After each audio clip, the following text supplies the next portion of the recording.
ونستغفره ونؤمن به ونتوكل عليه ونعوذ بالله من شرور أنفسنا ومن سيئات أعمالنا ونعوذ بالله من شرور أنفسنا ومن سيئات أعمالنا من يهد الله فلا مضل له ومن يضلله فلا هادي له ونشهد أن لا إله إلا الله وحده لا شريك له ونشهد أن سيدنا ونبينا ومولانا محمدا عبده ورسوله أرسله الله تعالى إلى كافة الناس بشيرا ونذيرا وداعيا إلى الله بإذنه والسراجا منيرا بلغ الرسالة وأدى الأمانة وجاهد في سبيل الله حق جهاده حتى أتاه اليقين صلى الله تعالى عليه وعلى آله وأصحابه وبارك وسلم تسليما كثيرا كثيرا أما بعد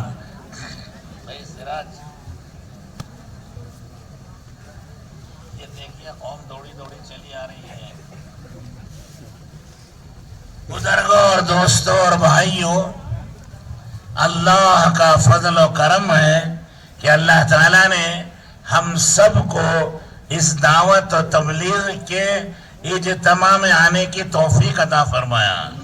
اللہ تعالیٰ ہمارے آنے کو قبول فرمائے اور موت تک اس مبارک کام کو کرنے کی توفیق عطا فرمائے۔ بزرگوں اور دوستوں اور بھائیوں، یہ دعوت و تبلیغ کا کام حقیقت میں اللہ کا کام ہے۔ ارے کس کا کام ہے؟ یہ اللہ کا کام ہے۔ اسی لیے جماعتوں میں جانے والوں کو کہتے ہیں اللہ کے راستے میں گئے ہیں، اور جماعت کا کام کرنے والوں کو کہتے ہیں اللہ کا کام کر رہے ہیں۔ یہ کام بھی اللہ کا ہے اور یہ راستہ بھی اللہ کا ہے، اور اللہ سب سے بڑے ہیں، ان کا کام بھی سب سے بڑا ہے۔ بڑوں کے کام تو بڑے ہوتے نا، اللہ سب سے بڑے، ان کا کام بھی سب سے بڑا ہے۔ اسی لیے اللہ تعالیٰ قرآن میں کہتے ہیں وَمَنْ أَحْسَنُ قَوْلًا مِّمَّنْ دَعَا إِلَى اللَّهِ، سب سے اچھی بات اور سب سے بڑی بات اللہ کے بندوں کو دعوت دینا ہے۔ دعوت دینا یہ سب سے بڑا کام ہے اور یہ سب سے اچھا کام ہے، کیونکہ یہ اللہ کا کام ہے۔ اللہ نے یہ کام نبیوں کو عطا فرمایا تھا، نبی اس کام کو کرتے تھے، رسولوں کو عطا فرمایا، پیغمبروں کو عطا فرمایا، وہ کائنات میں سب سے بڑے ہوتے تھے، وہ ساتوں آسمانوں اور زمینوں سے بڑے، عرش اعظم و کرسی سے بڑے، جبرائیل و میکائیل سے بھی بڑے ہوتے تھے پیغمبر۔ اللہ پاک نے یہ دعوت و تبلیغ کا کام ان پیغمبروں کو عطا فرمایا جو معصوم و بے گناہ ہیں، اور آخر میں حضرت محمد الرسول اللہ صلی اللہ علیہ وسلم کو عطا فرمایا۔ آپ تمام نبیوں کے نبی، تمام رسولوں کے رسول، تمام پیغمبروں کے پیغمبر، آپ سب سے بڑے، آپ سے بڑا نہ دنیا میں کبھی کوئی ہوا اور نہ قیامت تک کوئی ہوگا۔ اللہ تعالیٰ نے آپ جو سب سے بڑے ہیں ان کو سب سے بڑا کام دیا، وہ دعوت کا کام دیا۔ دعوت کا کام بڑا کام تھا، اس لیے اللہ نے اپنے سب سے بڑے نبی کو دعوت کا کام دیا اور دعوت کی محنت میں لگایا، اور زندگی بھر وہ دعوت دیتے رہے۔ اللہ جل شانہ نے ان کے تمام قصے قرآن میں اور حدیث میں بیان کیے ہیں۔ بہرحال اللہ تعالیٰ نے یہ دعوت کی محنت ہم سب کو نصیب فرمائی۔ حضور اکرم صلی اللہ علیہ وسلم کے صدقے میں ہم سب دعوت کے کام کرنے والے ہو گئے۔ پہلے عام امتیں عبادت کرتی تھی، دعوت ان کے ذمہ نہیں تھی۔ دعوت کا کام نبیوں کے ذمے تھا. اللہ تعالیٰ نے حضرت محمد الرسول اللہ صلی اللہ علیہ وسلم کی برکت سے وہ دعوت کا کام اس امت کو بھی دیا. اب یہ امت دعوت کا کام کرے گی. دعوت کے معنی کیا؟ ارے بولو، دعوت کسے کہتے ہیں؟ ولیمے کی؟ ہاں، شادی کی؟ ارے بولو کس کی؟ 11ویں کی؟ کون سی دعوت کھاتے ہیں آپ لوگ؟ کھاتے نہیں؟ سب اولیاء اللہ بیٹھے نا جی. ارے کون سی دعوت کھاتے ہیں آپ؟ تو دعوت کسے کہتے ہیں؟ عربی میں دعوت کہتے ہیں بلانے کو. کسے کرتے ہیں؟ ارے بولو کسے کہتے ہیں دعوت؟ بلانا، بندوں کو اللہ کی طرف بلانا. دعوت کسے کہتے ہیں؟ بندوں کو اللہ کی طرف بلانا. انسانوں کو، ہم سب کو اللہ کی طرف بلانا، اللہ کے احکامات کی طرف بلانا، اللہ کے دین کی طرف بلانا، اللہ کے نبی کی طرف بلانا، اللہ کی مغفرت کی طرف بلانا، اللہ کی جنت کی طرف بلانا. یہ بلانے کو دعوت کہتے ہیں. سمجھ میں آ رہی ہے آپ کے؟ ارے سمجھ رہے ہیں یا خالی ہوں کر رہے ہیں؟ بسونا تنتی آ گیا تو ہوں کرتا ہوں نہیں. تو اسے بسونا کے سر کا خالی سر ہلا رہی نہیں، سمجھ رہی. ایک مولوی صاحب رات بھر یوسف زلیخا کا قصہ بیان کرے گا. صبح کو اٹھ کو ایک آدمی پوچھا، حضرت وہ زلیخا مرد مانا کی بھائی کو انہیں کا مرد مانا چ نہیں؟ ارے بولو یار کون ہے وہ؟ ویسا تمہیں بھی خالی بیٹھی کیا تو بھی بولے تو کیا بھی سمجھ رہی کہ نہیں کہ اللہ کو معلوم. سمجھ رہی؟ تو دعوت کسے کہتے ہیں؟ ہاں، بلانے کو. اللہ کی عظمت، اللہ کی طاقت، اللہ کی قدرت کی طرف بلانا، اللہ کے احکامات کی طرف بلانا، اللہ کے دین کی طرف بلانا. یہ بلانا دعوت ہے، اور یہ دعوت نبیوں کا کام ہے. اللہ نے حضور اکرم صلی اللہ علیہ وسلم کی برکت سے ہمیں یہ کام دیا ہے. اب ہم سب یہ دعوت و تبلیغ کا کام کریں گے تو ثواب ہمیں بھی نبیوں جیسا ملے گا. نبی نہیں بنیں گے، نبوت کا سلسلہ بند ہو گیا، اب کوئی نبی نہیں بنے گا. لیکن اللہ تعالیٰ نبیوں کی طرح ہماری بھی مدد کریں گے، نبیوں کی طرح ہمارے سے بھی دین کا کام لیں گے. علاقوں میں، ملکوں میں اللہ دین پھیلائیں گے. جیسے نبیوں کی محنت سے علاقوں میں اور ملکوں میں دین پھیلتا تھا، اسی طرح ہماری محنت سے بھی اللہ علاقوں میں، قوموں میں اور ملکوں میں دین پھیلائیں گے. کل قیامت کے دن نبیوں کے صفیں سب سے پہلی صفیں ہوں گی، اور ان کے پیچھے، ان کے نیچے یہ دین کی محنت کرنے والوں کی صفیں ہوں گی. نبوت کا درجہ نہیں ملے گا، باقی سب درجات اللہ اس کو دیں گے. حضور اکرم صلی اللہ علیہ وسلم نے فرمایا اخیر زمانے میں یہ دعوت کی محنت کرنے والوں کو اللہ تعالیٰ 50 کے برابر ثواب دیں گے. صحابہ نے تعجب سے پوچھا کہ یا رسول اللہ ہمارے 50 کیا اس زمانے کے 50؟ تو حضور اکرم صلی اللہ علیہ وسلم نے فرمایا تمہارے 50 کے برابر ثواب ملے گا. سمجھ رہے ہیں؟ 50 صحابہ کے برابر ایک ایک دین کے کام کرنے والے کو آج ثواب ملے گا. آج دین کا کام کرنا اتنا مشکل ہے جیسے انگار کو ہاتھ میں پکڑنا. پکڑ سکتا ہے کون تمہیں؟ ارے پکڑتا ہے کیا؟ ایسے ہی جماعت میں جانا مشکل ہے. جانے نکلے تو بیوی ناراض ہو جاتی ہے, بچے ناراض ہو جاتے ہیں, اماں ناراض ہو جاتی ہے, باوا ناراض ہو جاتے ہیں, دوست احباب ناراض ہو جاتے ہیں, رشتہ دار ناراض ہو جاتے ہیں. کسے منانا ہو جاتے نہیں. آسانی سے جانے دیتی ہیں؟ ارے جانے دیتے ہیں کہ آسانی سے؟ سب رکاوٹ بن جاتے ہیں. تو اس زمانے میں جماعت میں جانا, دین پر چلنا, دین کی محنت کرنا ایک مشکل کام ہو گیا ہے. اللہ ہم سب کو معاف فرمائے. تو بزرگوں اور دوستوں, اس زمانے میں جو دین کے کام کریں گے 50 صحابہ کے برابر ثواب ملے گا. حضرت مولانا یوسف صاحب رحمۃ اللہ علیہ ایک بہت بڑے اولیاء اللہ تھے, بزرگ. وہ کہتے تھے 50 صحابہ کے برابر ثواب بھی ملے گا اور 50 صحابہ کے برابر اللہ کی مدد بھی آئے گی. کیا ہوگی؟ اللہ کی مدد.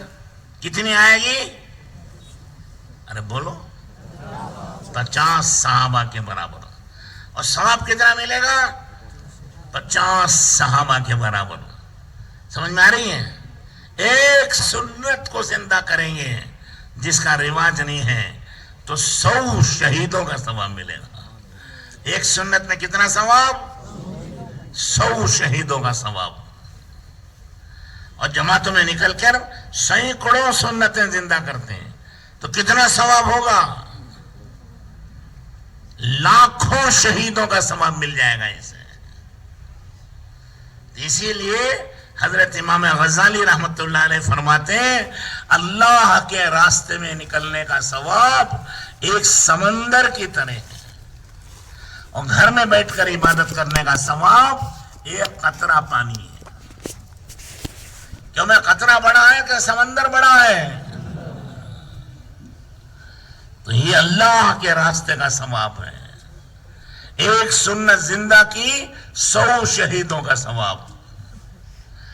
ہزاروں سنتیں زندہ ہوتی ہیں. سنت نہیں, فرائض زندہ ہوتے ہیں. یہاں کیا زندہ ہوتے ہیں؟ فرائض. ایک سنت نہیں, 1000 سنتوں سے بڑھ کر ایک فریضہ ہے.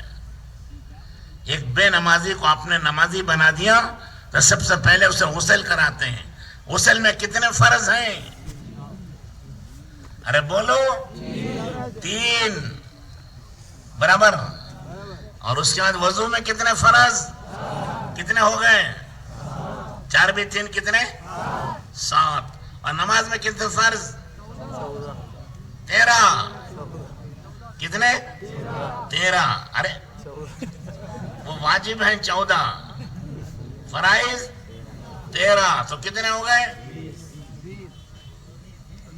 20 فرائض آدھے گھنٹے میں زندہ ہو گئے. یہ 20 فرائض 20,000 سنتوں کے برابر ہے.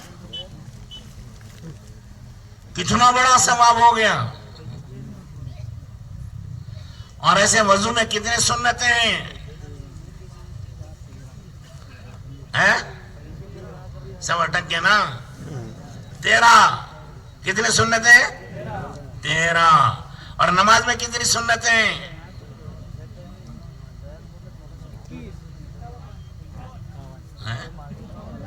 51. 50 پر 1.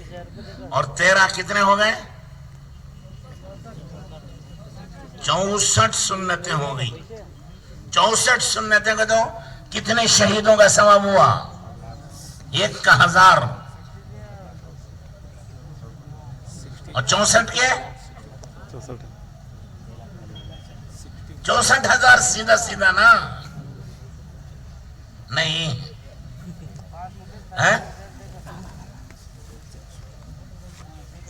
نہیں سمجھ میں آیا.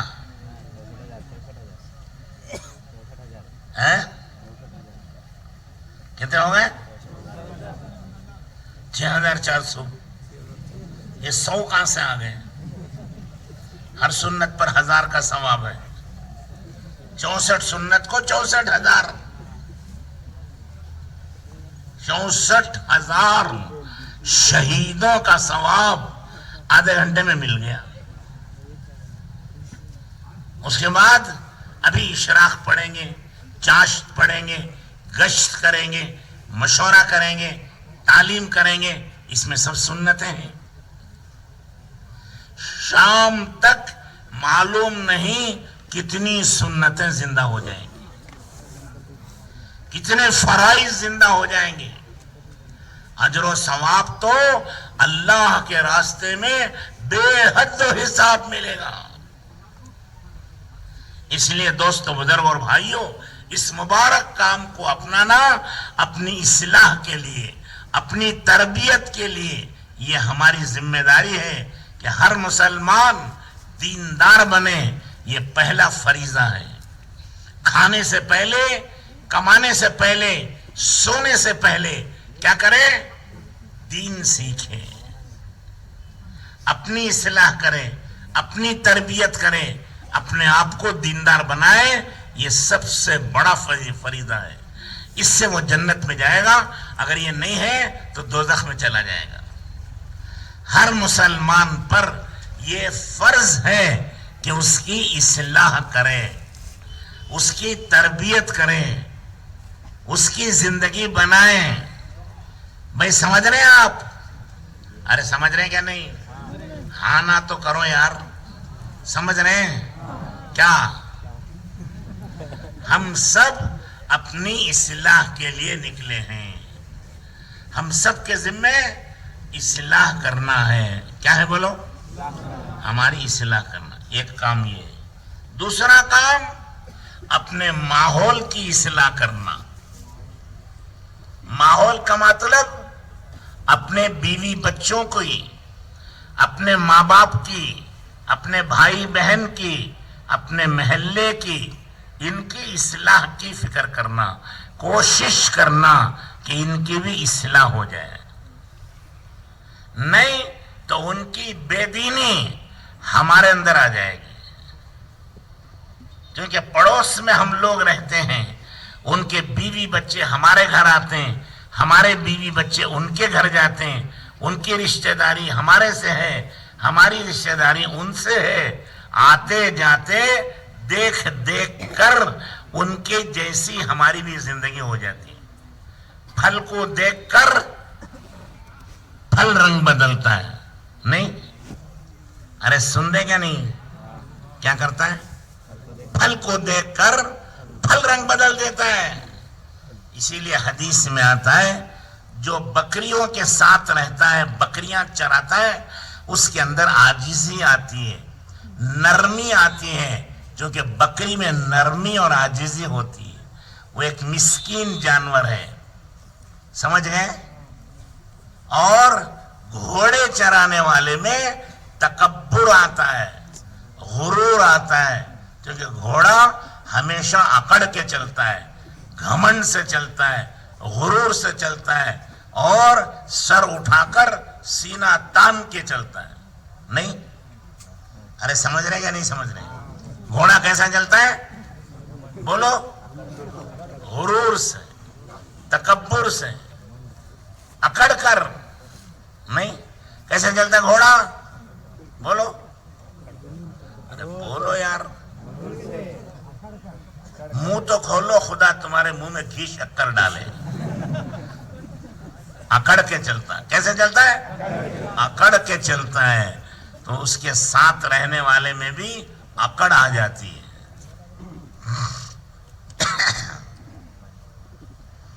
جس کے ساتھ رہے گا اس کی صفت آ جاتی ہے. بکری مسکین جانور ہے، نرم جانور ہے. اس کے ساتھ رہو گے نرمی آئے گی، مسکینی آئے گی، غریبی آئے گی، عاجزی اور تواضع آئے گی. گھوڑے میں کیا ہوتا ہے؟ اکڑ کر چلتا ہے، تکبر ہوتا ہے. وہ تکبر یہ گھوڑا چرانے والے میں بھی آ جاتی ہے. سمجھے؟ اور اونٹ چرانے والے میں ایک قسم کی دشمنی آتی ہے. اونٹ جو ہے اچھا جانور ہے، لیکن اگر کسی سے غصہ آ گیا تو انتظار میں رہتا ہے ایک دن اس کی کھوپڑی پکڑ کے 2 جھٹکے مارتا ہے. کیا ہوتا ہے؟ سر الگ بدن الگ ہو جاتا ہے اور خلاص مر گیا وہ.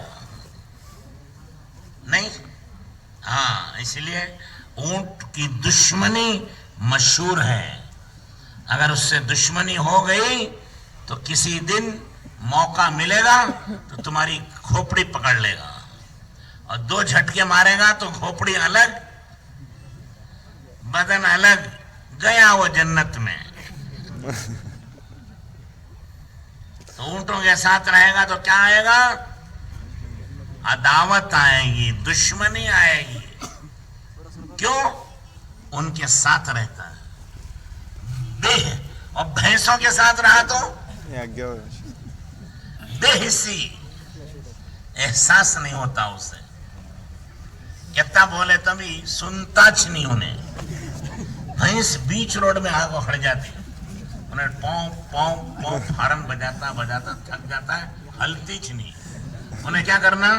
وہ گاڑی لگ جا کو آہستہ سے ٹچ کرتا ہوں اسے ٹچ کر وہ لگی تو گاڑی اب انہیں پلٹ کو دیکھتی ہے، اے کون مجھے مارے سو کرو. جب تک ہلتی نہیں انہیں ہارن کتنا بھی بجاؤ ہلتی چھ نہیں. اسے لگ جائے وہ ٹچ کرنا مارنا گاڑی سے، تب وہ بھی پلٹ کے غصے میں دیکھتی ہے، اے کس نے مارا کو. اس کے بعد ہٹتی ہے انہیں. تو ایسا ہی جو بھینسا میں رہتا ہے انہیں بھی بھینس ہو جاتا ہے، ہٹتا چھ نہیں ہے. بلاؤ بلاؤ بلاؤ آتاش نہیں. اب دیکھ رہی نہیں تمہیں بولے تو آتش نہیں آدمی پھر لے کو چاہیے. ابھی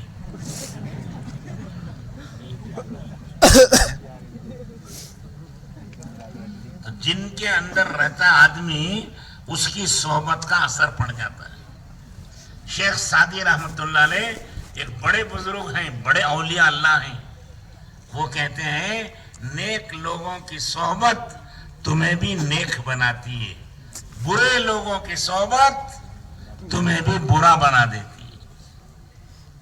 تو وہ مثال بیان کرتے ہیں، نوح علیہ السلام کا بیٹا کنعان وہ برے لوگوں کے ساتھ مل گیا. نبی کا بیٹا تھا، رسول کا بیٹا تھا، لیکن برے چھکردوں کے ساتھ مل گیا، برے لڑکوں کے ساتھ مل گیا، برے لوگوں کے ساتھ مل گیا تو وہ بھی کافر ہو گیا اور وہ بھی دوزخ میں چلا گیا. اللہ کا عذاب اس پر بھی آ گیا. کس پر؟ نوح علیہ السلام کے بیٹے پر، رسول اللہ کے بیٹے پر، نبی اللہ کے بیٹے پر.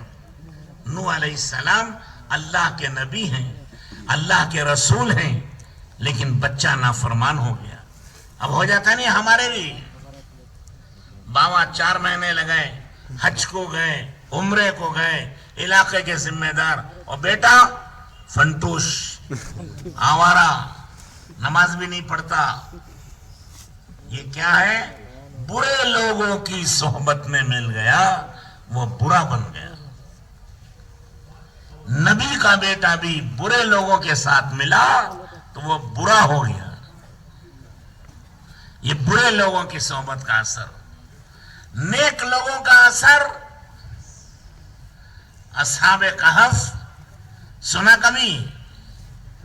15ویں پارے میں اللہ نے یہ قصہ بیان کیا ہے کہ 7 نوجوان تھے ایک گاؤں میں. بادشاہ نے کہا تم سب کو ایمان چھوڑ کر میری عبادت تو پوجا کرو، نہیں تو تمہیں قتل کر دوں گا. تو 7 نوجوانوں کی وہ جماعت ایمان بچانے کے لیے رات بھاگی اور بھاگ کے گئی اور ایک پہاڑ کے اندر جا کے چھپ گئی. ان کے ساتھ ایک کتا بھی آ گیا. کتا ناپاک ہے نا؟ ارے بولو، کتا کون پاک ہے؟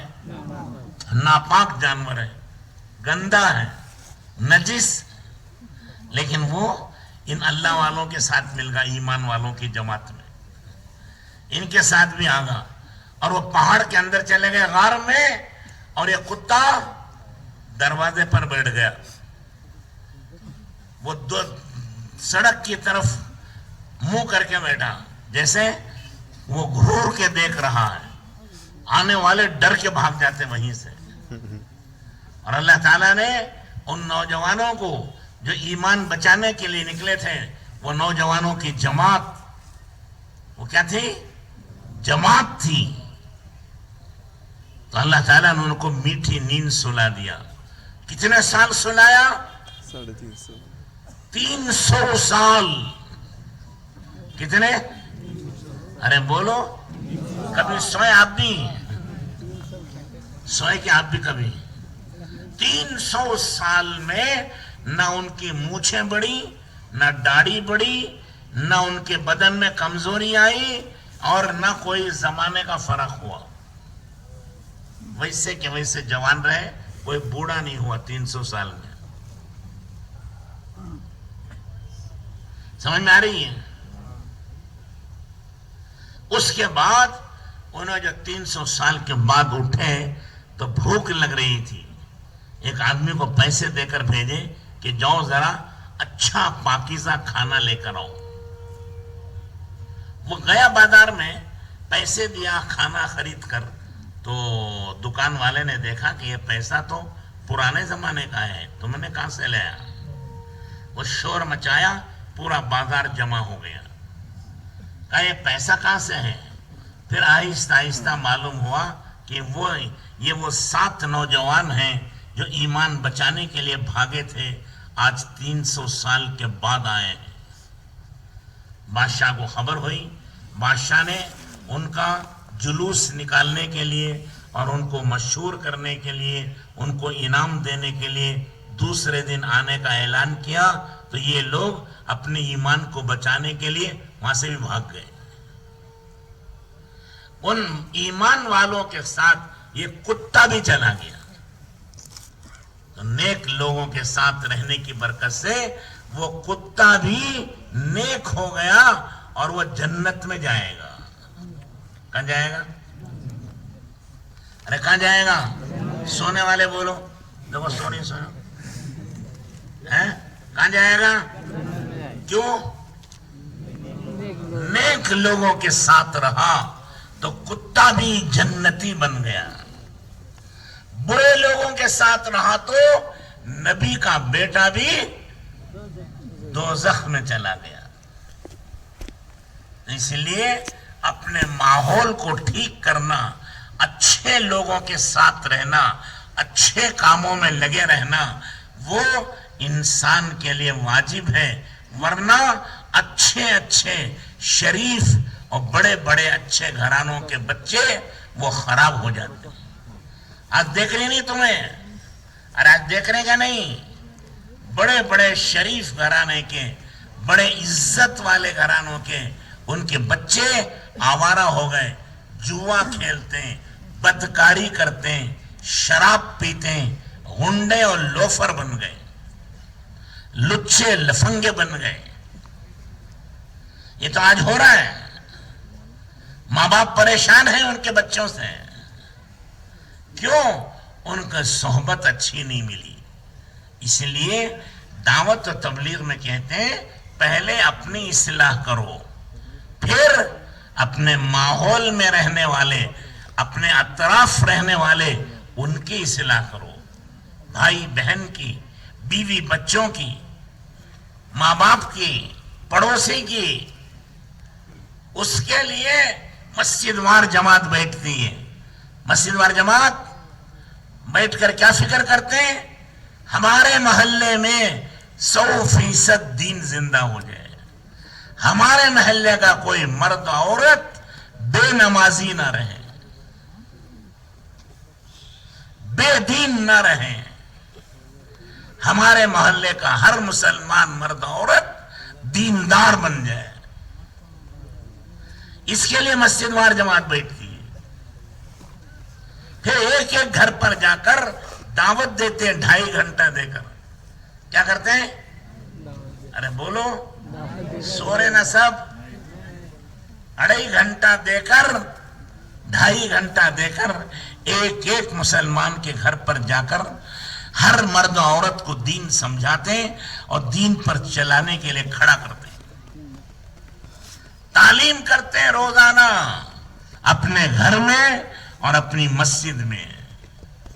تعلیم کے ذریعے ہر مسلمان مرد و عورت کی اصلاح اور تربیت ہوتی ہے، اس کی زندگی میں دین آتا ہے۔ سمجھ میں آ رہی ہے؟ ہفتے میں 2 گشت کرتے ہیں، ایک اپنے محلے میں اور ایک پڑوس کے محلے میں مشورے سے سب مسلمانوں کو جمع کر کے ان کو دین سمجھاتے ہیں، ان کو آخرت سمجھاتے ہیں، ان کو جنت کا شوق دلاتے ہیں، جہنم کا ڈر دلاتے ہیں۔ ارے کرتے نہیں؟ اور اسی کو سیکھنے کے لیے 3 دن جماعتوں میں نکالتے ہیں، 3 دن جماعت میں نکالتے ہیں، اور 3 دن نکال کر پھر اس کی تشکیل کرتے ہیں 40 دن جانے کے لیے، 4 مہینے جانے کے لیے۔ تو 40 دن اور 4 مہینے جائے گا تو کیا ہوگا؟ اس کی اصلاح ہو جائے گی، یہ قرآن شریف سیکھ کر آئے گا، یہ حدیث پاک سن کر آئے گا، اور یہ 24 گھنٹے کی سنتیں سیکھ کر آئے گا۔ یہ سنتیں خالی کھانے پینے کی نہیں ہیں، کھانے پینے کی بھی سنتیں سیکھنا اور کمانے اور خرچ کرنے کی سنتیں بھی سیکھنا۔ تم کماتے ہو، کیا کما رہے ہو؟ صحیح طریقے سے کماؤ، سنت طریقے سے کماؤ، یہ بھی سیکھنا۔ شادی بیاہ کرتے ہیں، سنت طریقے سے شادی بیاہ کرنا۔ اللہ کے رسول کا کیا طریقہ ہے، کیا سنت ہے؟ تجارت کرتے ہو، حکومت کرتے ہو، کھیتی باڑی کرتے ہو، مزدوری کرتے ہو، جو کرتے ہو کرو، لیکن سنت کے مطابق سیکھ کر کرنا۔ اب اللہ کے راستے میں جائیں گے تو وہ سنت کے مطابق چلنے کا شوق پیدا ہوگا، اس سے ہمارا ماحول ٹھیک ہوتا ہے۔ سمجھ میں آ رہی ہے؟ یہ ہماری ذمہ داری ہے کہ اپنے آپ کو ٹھیک کرنا، اور دوسرا بھول گئے دیکھو کسے ٹھیک کرنا؟ ماحول کو۔ ماحول کا جو کون؟ بیوی بچے، ماں بہنیں، بھائی بہن، یہ جو اپنے ماحول میں ہیں، محلے میں ہیں، ان کو ٹھیک کرنا۔ ان کو ٹھیک کرنے کے لیے یہ مسجد وار جماعت کے کام ہیں۔ مسجد وار جماعت میں بیٹھنا، 2.5 گھنٹہ دینا، مسجد و گھر کی تعلیم کرنا، محلے کا اور پڑوس کا گشت کرنا، اور 3 دن جماعتوں میں جانا۔ اس سے کیا ہوتا ہے؟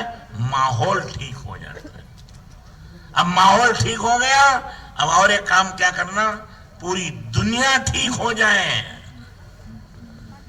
حضرت رسول اللہ صلی اللہ علیہ وسلم رحمت للعالمین کیا ہے؟ بولو۔ ارے حضور کا لقب کیا ہے؟ رحمت العالمین، تمام جہانوں کے لیے آپ رحمت ہیں، تمام انسانوں کے لیے آپ رحمت ہیں۔ تو آپ کا طریقہ، آپ کا دین اور آپ کی سنت تمام جہانوں کے لیے رحمت ہے۔ تو سارے جہانوں کو یہ دین سمجھانا، اس کے لیے 40 دن جماعت میں جاتے ہیں۔ 40 دن کبھی پنجاب میں گئے، کبھی راجستھان میں گئے، کبھی یو پی میں گئے، کبھی ہریانہ میں گئے، وہاں دین کی کوشش کریں گے۔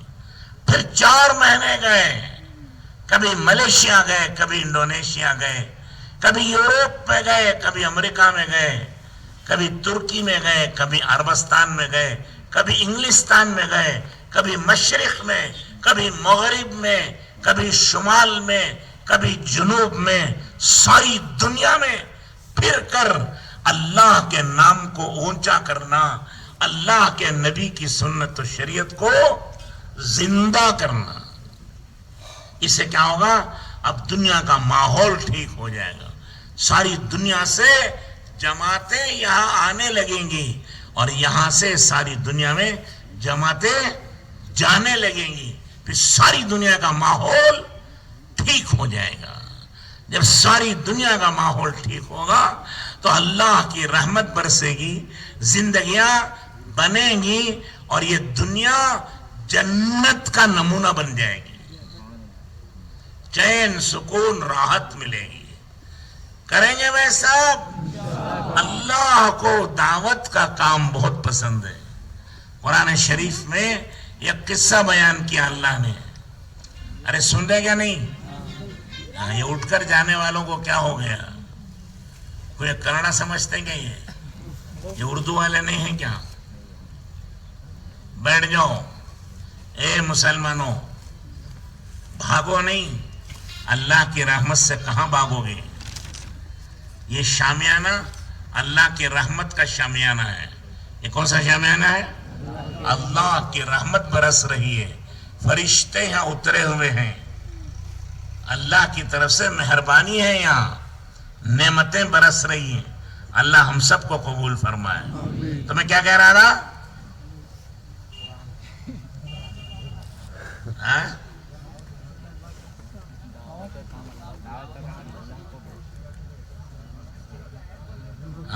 قرآن میں اللہ نے بہت سے قصے بیان کیے ہیں. یہ قصہ اللہ نے بیان کیا, دعوت و تبلیغ کو اللہ بہت پسند کرتے ہیں, بڑا محبوب رکھتے ہیں. اس لیے اللہ نے ایک جانور کا قصہ بیان کیا. کس کا؟ ہدہد کا. ہدہد کا تو کون؟ پرندہ کی. اچھا چلو پرندہ.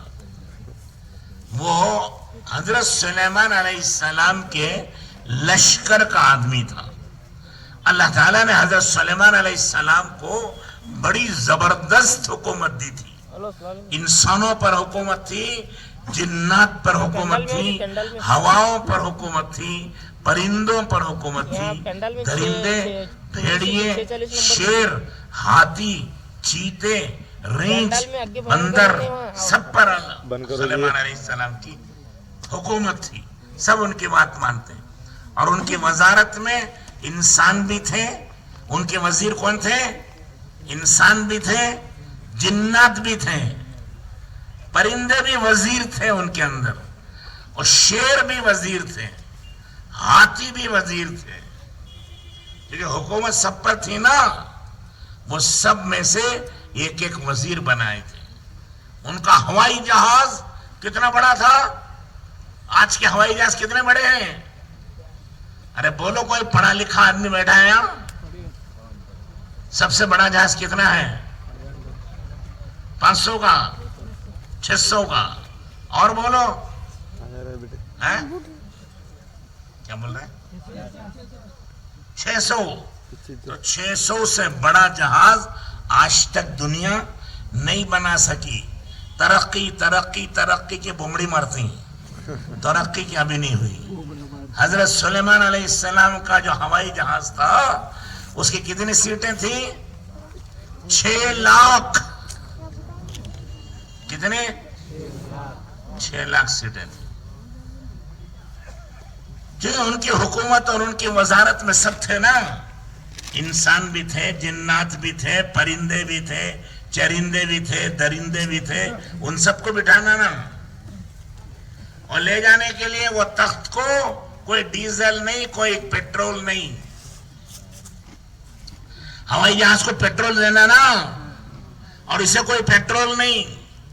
اللہ کے حکم سے ہوا اڑاتی تھی, اور کوئی ایئرپورٹ نہیں, لینڈنگ ہونے کے لیے, اترنے کے لیے, اور ٹیک اپ کرنے کے لیے, اڑنے کے لیے کوئی جگہ نہیں.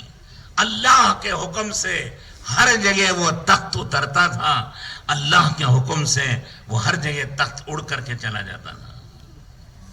ایک مرتبہ ہوائی جہاز میں ان کے 6 لاکھ انسانوں, جنات اور جانوروں کے ساتھ اڑ کے جا رہے تھے. نیچے ایک آدمی کھیتی کر رہا تھا. اس نے دیکھا, کہا سبحان اللہ, اللہ نے کتنا بڑا ملک سلیمان علیہ السلام کو دے دیا ہے. یہ ہوا نے سی آئی ڈی کی, سی آئی ڈی کا تو جاسوسی کی, اور خبر پہنچا دی سلیمان علیہ السلام کو. تو سلیمان علیہ السلام نے وہی تخت اتار دیا.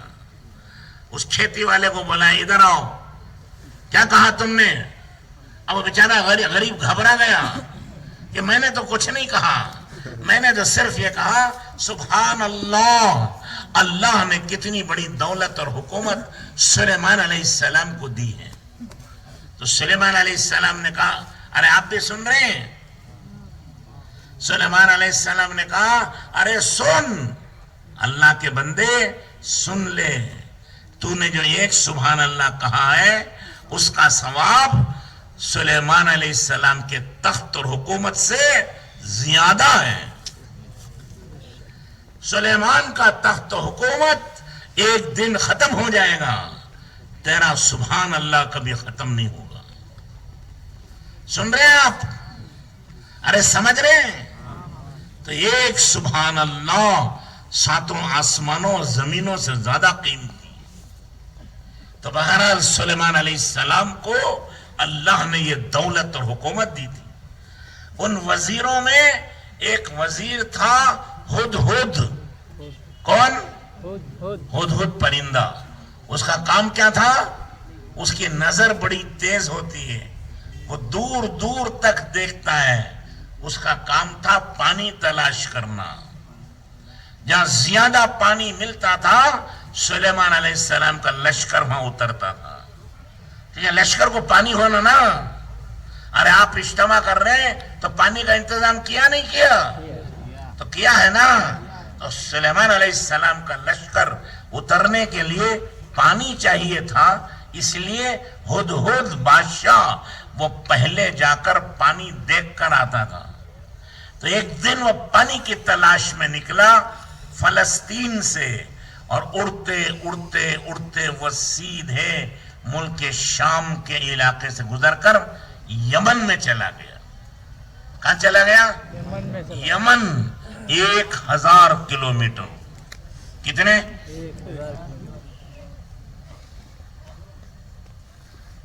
تو وہاں جا کر دیکھا کہ اللہ نے اس ملک کے لوگوں کو بڑی نعمتیں، بڑی دولتیں، بڑی راحتیں دی ہیں۔ ان کے ہاں کھیتیاں اور باغات سب سے اچھے ہیں۔ اوپر کھجور کے درخت ہیں، اس کے نیچے انگور کی بیلیں ہیں، اس کے نیچے ترکاریاں ہوئی ہیں، اور اتنے سرسبز اور شاداب ہیں کہ سر پر ٹوکرا رکھ کے کوئی گزرے تو یہاں سے وہاں تک جانے تک اتنے پھل پک کر گرتے تھے کہ وہ ٹوکرا بھر جاتا تھا۔ معارب ایک شہر ہے، اس سے لے کر دمشق ملک شام تک ٹھنڈی سڑک بنی ہوئی تھی۔ دونوں طرف درخت کے تھے سائے، وہ سڑک ٹھنڈی تھی، اور راستے میں سرائے تھے، مسافر خانے، اور مفت میں کھانے کا انتظام تھا، سونے کا انتظام تھا، ایسا زبردست انتظام تھا، اور وہ سب ایک عورت کے ہاتھ میں تھا۔ عورت وہ سورج کو پوجتی تھی۔ وہ ہدہد بادشاہ کو، ہدہد پرندے کو دکھ ہوا، درد ہوا، دل میں فکر پیدا ہوئی کہ یا اللہ اتنی نعمتیں تو نے ان کو دی ہیں، لیکن ان کو یہ کفر و شرک میں مبتلا ہیں، اللہ کو چھوڑ کر سورج کی پوجا کرتے ہیں۔ دل میں درد ہوا، دل میں غم آیا، فکر آئی، اسی غم میں، اسی فکر میں واپس آیا، اور حضرت سلیمان علیہ السلام سے کہا کہ میں بڑی دور سے آیا ہوں، ایک نئی خبر لے کر آیا ہوں کہ میں نے ایک ملک کو دیکھا ہے جس ملک میں ہرا بھرا ہے، باغات ہیں، نہریں ہیں، اور ڈیم ہے، بہت بڑا ڈیم۔ تمہارا ڈیم ہے نہیں یہاں؟ اس سے بڑا ڈیم ہے، اور اس کی نہریں ملک شام تک جا رہی ہیں، اور دونوں طرف بڑے باغات ہیں، بڑا سرسبز و شاداب علاقہ ہے، لیکن وہ اللہ کو چھوڑ کر سورج کی پوجا کرتے ہیں۔ سلیمان علیہ السلام کو بھی درد ہوا، فکر ہوا، انہوں نے خط لکھا کہ یہ خط پڑھتے ہی اسلام میں داخل ہو جاؤ، ورنہ میں ایک ایسی فوج لے کر آؤں گا کہ تمہارے پورے ملک کو تباہ و برباد کر دوں۔ سن رہے آپ؟ وہ خط پھر اسی کو دیا حدود کو کہ لے جاؤ اس کے۔ پہلے کتنے میل گیا تھا؟ بھول گئے دیکھو، 1000 میل گیا، پھر 1000 میل واپس آیا۔ کتنے ہو گئے؟ 2۔ اب خط دے کر دعوت کا سلیمان علیہ السلام نے پھر بھیجا، تو پھر بھیجا تو 1000 میل جانے کے کتنے ہو گئے؟ 3000۔ پھر واپس آنے کے 1000، 4000 میل کا سفر کیا۔ کیوں کیا؟ ایک درد پیدا ہوا، یہ غم پیدا ہوا کہ یہ لوگ جہنم میں جا رہے ہیں، دوزخ میں جا رہے ہیں، اللہ ان کو جنت میں داخل کرا دے۔ اس کی محنت کے لیے وہ ہدہد بھی بے قرار و بے چین ہو گیا اور دعوت دی۔ اللہ نے اس ہدہد کی برکت سے، اس دعوت کی برکت سے وہ پورا ملک اسلام میں داخل ہو گیا۔ وہاں اس قوم کا نام تھا قوم سبا، اور یمن میں رہتے تھے۔ تو وہ پوری قوم کی قوم اسلام میں داخل ہو گئی۔ کس کی برکت سے؟ ایک ہدہد جانور پرندے کی برکت سے۔ حالانکہ اس پر تبلیغ کرنا واجب نہیں ہے، اس کی ذمہ داری نہیں ہے، ہماری ذمہ داری ہے۔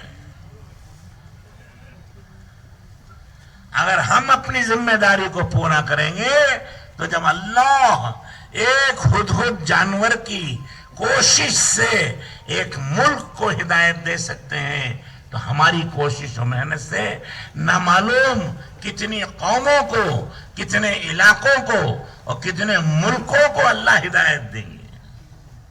اللہ کو ہدہد جانور، اس حیوان کی ادا پسند آئی۔ قرآن میں اللہ نے بیان کیا تھا۔ قرآن اللہ کی مقدس کتاب، اللہ کی عظیم الشان کتاب، اس میں کسی کا ذکر آ جائے اس کی عزت و شرافت کو کوئی نہیں پہنچ سکتا، لیکن اللہ نے اس جانور کا ذکر قرآن میں بیان کیا۔ یہ پورا قصہ قرآن میں ہے۔ دیکھ رہے ہیں آپ، ایک جانور دعوت و تبلیغ کے کام کے لیے پر مارتا ہے، خدا اس کے ارادے کو قبول فرما کر، اس کی کوشش کو قبول فرما کر ایک ملک کو ہدایت دیتے ہیں۔ ہم ذمہ دار، ہمارے ذمے ہیں، اگر ہم کوشش کریں گے تو خدا کتنوں کو ہدایت دیں گے۔ اسی صورت میں ایک اللہ نے اور قصہ بیان کیا ہے، ایک چونٹی کا۔ سلیمان علیہ السلام کا لشکر آ رہا تھا، چونٹی نے اوپر سے دیکھا کہ یہ لشکر آ رہا ہے، اور چونٹیاں دانا کھانے میدان میں پھر نکل گئی ہیں، تو لشکر آ جائے گا تو کیا ہوگا؟ چونٹیاں سب مر جائیں گی، گھوڑوں کے ٹاپوں کے نیچے دب کر پس جائیں گی۔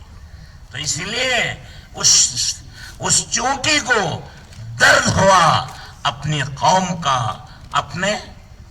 اپنے جیسی چونٹیوں کا، تو اس نے ایک ایک کے پاس جا کر کہا کہ اے بہنوں، اے چونٹیوں، تم جاؤ اپنی بلوں میں چلی جاؤ، ورنہ سلیمان علیہ السلام کا لشکر آ رہا ہے، تمہیں کچل کے رکھ دے گا اور ان کو پتہ بھی نہیں چلے گا۔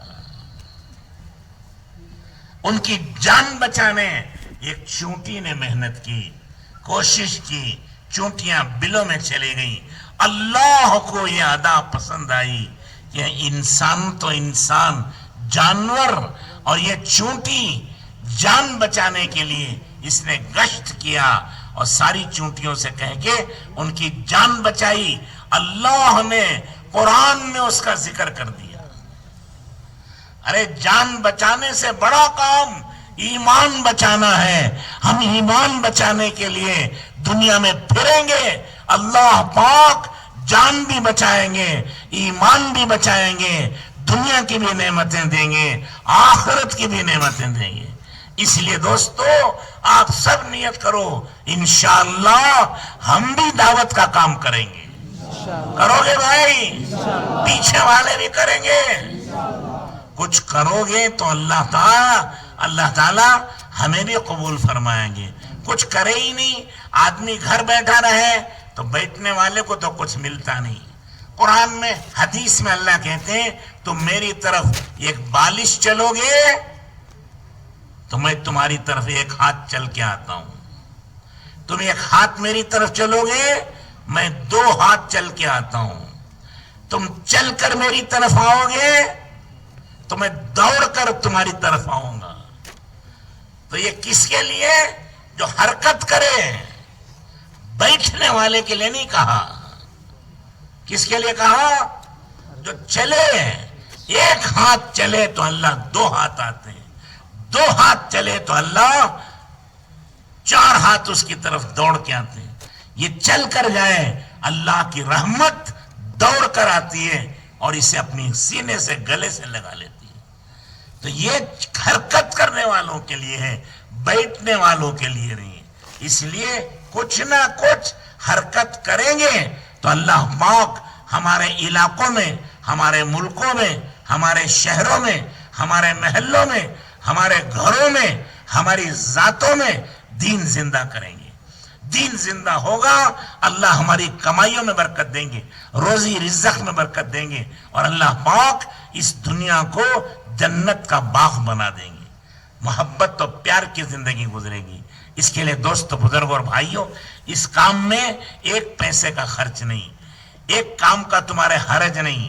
1 پیسے کے بغیر، کام کے حرج کے بغیر بڑے آرام سے تم یہ دعوت کا کام کر سکتے ہو.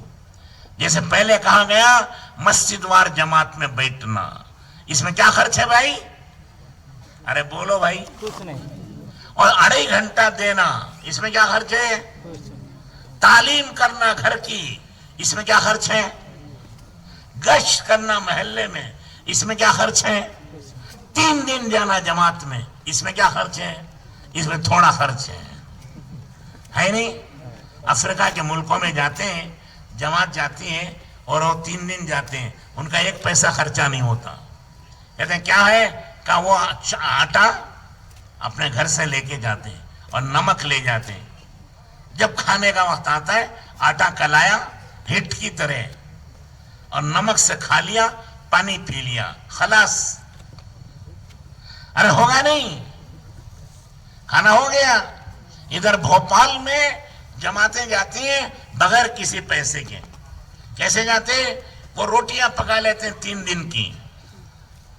روٹیاں پکا لی اور سوکھی چٹنی مرچی کی. آپ بھی تو بناتے ہیں نا؟ ارے آپ کے گھروں میں بنتے نہیں بنتی؟ تو ایسے بنا کے لے جاتے ہیں. جب وقت آتا ہے وہ مرچی اور نمک کی چٹنی سے 1 روٹی کھا لیتے ہیں. کھانا ہو گیا 1 پیسے کے بغیر. 3 دن لگ گئے. بہرحال آپ کی مرضی، جیسے چاہے لگاؤ، لیکن 3 دن لگانا ہے. اور اپنے ہر سال 4 مہینے لگاؤ. نور علی نور. روزی کا مالک اللہ ہے، وہ رازق ہے، وہ رزاق ہے، وہ رب العالمین ہے، تمام جہانوں کا پالنہار. ہمیں بھی پالے گا. ہم اس کے دین کا کام کریں گے تو کیوں میں ہمیں بھوکا مار دے گا؟ وَمَن يَتَوَكَّلْ عَلَى اللَّهِ فَهُوَ حَسْبُهُ. جو اللہ پر بھروسہ کرے گا اللہ اس کے لیے کافی ہو جائیں گے. تو اس کے لیے اللہ کے بھروسے پر اب تھوڑی دیر کے لیے آپ حضرات، اللہ آپ کو جزائے خیر دے. ارے آمین تو کہو. اللہ آپ کو خوش رکھے. اللہ آپ کو دنیا آخرت کی ترقی عطا فرمائے. سب حضرات سے گزارش ہے اسی طرح بیٹھے رہیں. ہم آپ کو بتائیں گے کہ ایک علاقے میں ایک تعلقے والے اٹھ کر اپنے تعلقے کی جگہ بیٹھیں گے، اور تعلقے والے بیٹھ کر پھر ایک مسجد والے الگ بیٹھیں گے. ایک مسجد والے الگ بیٹھ کر آپ کو ایک پرچہ دیتے ہیں. اس میں لکھا ہے آپ کے 4 مہینے یا کم سے کم 40 دن کب لگائیں گے. وہ آپ مہینے کا نام لکھیں اس میں، جون، جولائی، اگست. اسی طرح دوسرے خانہ ہے آپ 3 دن کب لگائیں گے.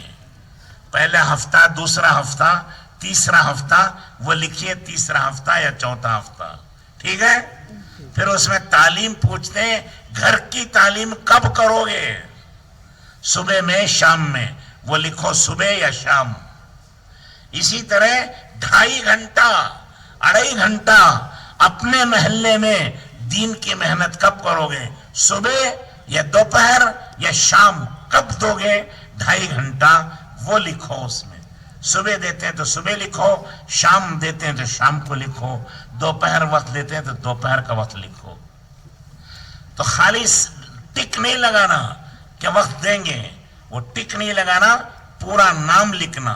محلے کا نام لکھو، مہینے کا نام لکھو، 4 مہینے کب ہیں، اور کون سے ہفتے میں 3 دن جانا ہے، اور کون سے وقت میں تعلیم کریں گے، اور کون سے وقت میں 2.5 گھنٹہ لگائیں گے۔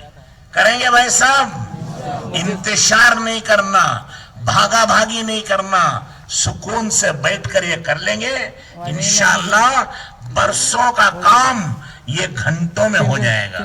اس لیے سب حضرات سے گزارش ہے آرام سے بیٹھے رہیں اور اپنے اپنے تعلق والوں کے پاس بیٹھ کر پھر مسجد وار بیٹھ کر یہ پرچہ لے کے لکھیں۔ اللہ سب کو قبول فرمائے۔ ابھی بیٹھے رہیں، ابھی اٹھنا نہیں ہے، ابھی بتائیں گے آپ کو تب اٹھیں گے آپ۔ کیا بھائی؟